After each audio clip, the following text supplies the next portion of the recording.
Chapter 26. All Draco could indulge in now was waiting for the attacks to subside, staring at the date of May 8th in his planner, like a death warrant on pause. The suspended Gryffindor-Hufflepuff match, the petrification of Penelope Clearwater and that unpleasant mudblood, Dumbledore's forced exit courtesy of his father, and Hagrid's dispatch to Azkaban, all ultimately reversed. That was all that inked the paper when he first crossed the red line, just the unpleasant mudblood scribbled without decorum. Glossing over it now filled him with a disconcerting mix of nostalgia and self-reproach. How different he had been then, and what distaste he'd likely harbor towards his former self if they ever met. Yet, he vowed not to amend the entries from those initial chronicles, to preserve them as an unaltered testament to his past, so the unpleasant mudblood remained. The fate of Hagrid, banished to Azkaban, stirred different emotions now than when it initially made it to the list as a mere reflex, barely significant then. Having faced Azkaban himself, the thought of the jovial, affable half-giant besieged by Dementors now felt disturbingly out of place. Vaguely, he considered broaching the subject with his father to possibly relocate Hagrid, even temporarily, though doubts lingered about Hagrid's role concerning the chamber, with the diary out of play. Determined, Draco clung to two primary lines of inquiry, relentlessly pursuing them through the months leading up to May 8th, with only Dobby as his unwitting accomplice. The first involved Hagrid, whom Draco dispatched Dobby to shadow, albeit fruitlessly. Agitation led Draco, as April set in, to circle back to the ruined diary as a lead. Dobby retained clarity from it, enough to warrant regret in Draco for not probing earlier. Dobby served the Malfoys many years before the war, Dobby relayed, face clouded with an unhappy past, but the diary only arrived in the hidden chamber Dobby cleaned once the war erupted. Lucius Malfoy would mention to Dobby what the other objects in the chamber were called, like the Talon wand, but never gave the diary a name beyond just the diary. And Lucius Malfoy would check every year with Dobby if the diary remained secure. "Were any other items moved into that chamber during your tenure?" Draco inquired, cautiously setting down his card. Dobby was close to besting him in this game now. "Just Draco Malfoy's wand," Dobby confessed nervously. That was the latest. Lucius Malfoy had Dobby stored in the chamber right after the war ended, but he himself placed the diary there. No. Bad Dobby. Dobby is speaking secrets, betraying Dobby's family. Draco knew to grasp Dobby's arm before he could hurt himself against the stone wall. Habits like those were tough to undo, whatever Hermione had claimed. Remember, you belong with Hogwarts now, no family loyalties holding you back. You can share what you like with me, for I'm your friend. Don't you wish to unearth the diary's truth too? Dobby bestowed on Draco that tentative smile he always seemed to when addressed as a friend. Dobby wishes to assist Draco Malfoy unravel the Chamber of Secrets mystery, keep him and Harry Potter safe. And Dobby is curious about the diary's significance to Lucius Malfoy. Gathering resolve, Dobby bravely ventured. Despite instinctively glancing at the wall as if tempted to self-chide, Dobby would like to thwart Lucius Malfoy's desires. Draco squeezed his loyal friend's hand, the sentiment enough to soothe. "As do I, Dobby," Draco sighed, earnest. "More than you can imagine." "There's a date on the diary front, 1943, Dobby recalled. "Does this resonate with Draco Malfoy?" "Half a century passed," Draco murmured, turning abruptly to Dobby. "Father mentioned that when Hagrid unleashed the chamber 50 years ago, but the diary wasn't Hagrid's.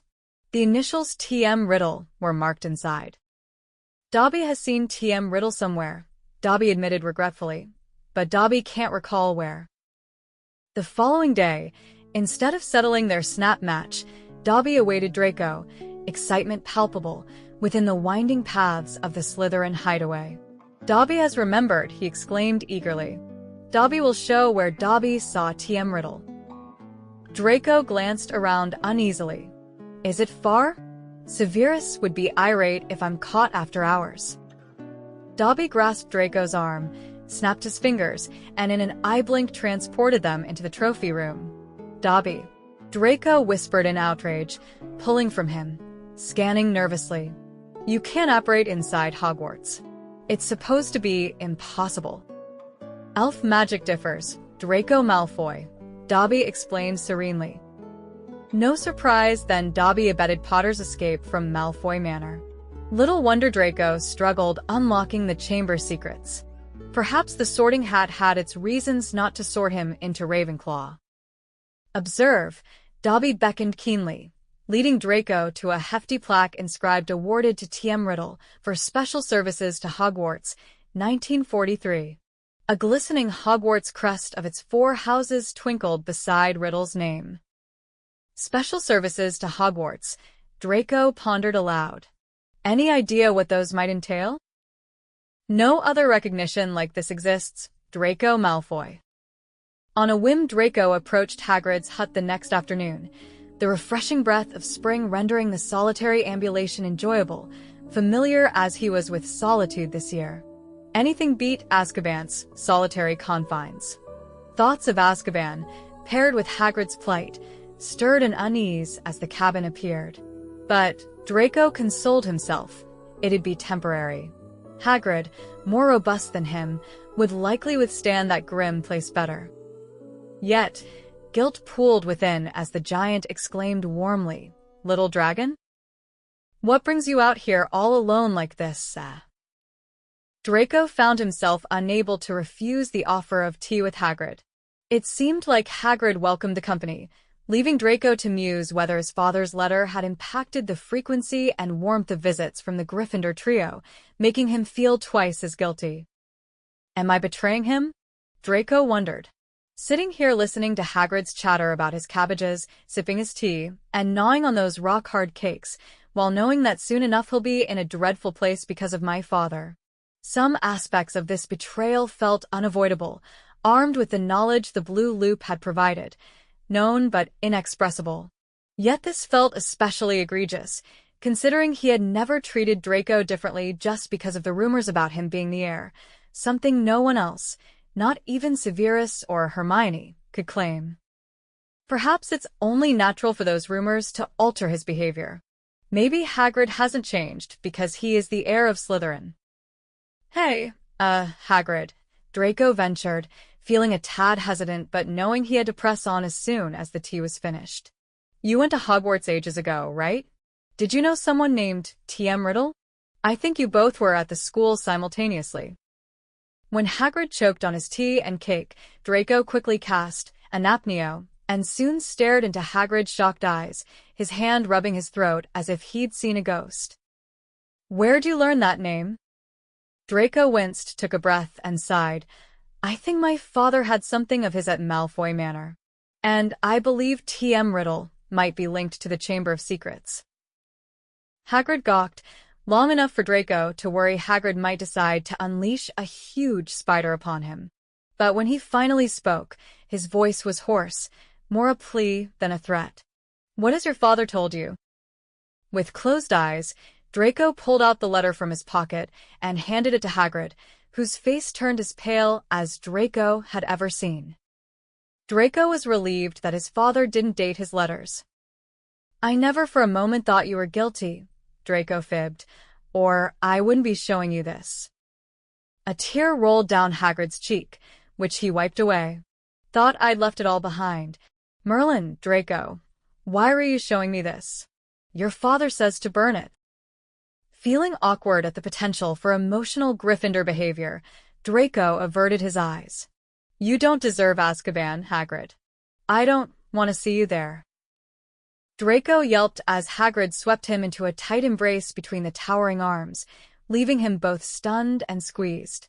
When Hagrid finally let go and examined Draco, holding him at arm's length, he exclaimed, I can't understand how they call you the heir of Slytherin, another tear brimming in his eye, when it's clear you're not like your father at all. Draco glanced away. If anything happens again, my father might pin it on you. Maybe you should get out of here, Hagrid. Although visibly worried, Hagrid clung to optimism. No one's accused me yet. There hasn't been an attack for months, and Sprout's mandrakes are almost ready, throwing raucous parties in Greenhouse 3. Can't sleep nights because of it. An attack could happen anytime, Draco voiced while nervously fingering his wand. Completely random like before. This time, it might even be Hermione. Hagrid, done with crying, gazed at Draco with a pity that Draco, uncharacteristically, did not resent. This is all wrong. You're just a second year, shouldn't be worried about anything more than next year's electives. Not about whether your best friend could be next. Draco offered a feeble shrug. I mean, if it helps, I plan to take care of magical creatures next year.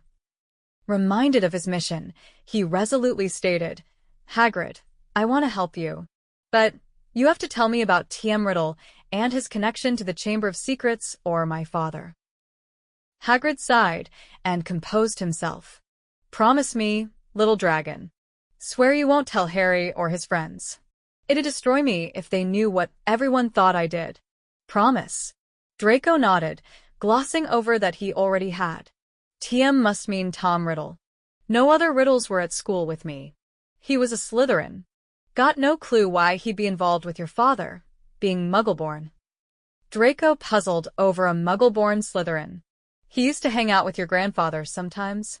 Tom Riddle was the smartest, top-class, and all-around handsome. Caught the one who opened the chamber, everyone thought. Accused me. He didn't want to return to his orphanage. When Draco left Hagrid's cabin, the sun hanging low, he felt simultaneously burdened with too much and still yearning for the pieces Hagrid didn't provide. He relayed everything to Dobby, recounting the tale with as many details as he remembered of the spider, supposedly raising it like Norbert the dragon, engrossed in Hagrid's emotional recollections despite its role in his downfall. That was how Hagrid got caught with Aragog by Tom Riddle, the clever student, and taken to Dippet, who assumed the spider was linked to the chamber. Riddle got an award for special services at Hogwarts, and Hagrid was expelled. Hagrid always expressed the deepest regret for the spider, his remorse lingering years down the line. Thanks for listening. If you enjoyed this chapter, please hit the subscribe button and ring the bell to stay updated with more audiobooks. Happy listening!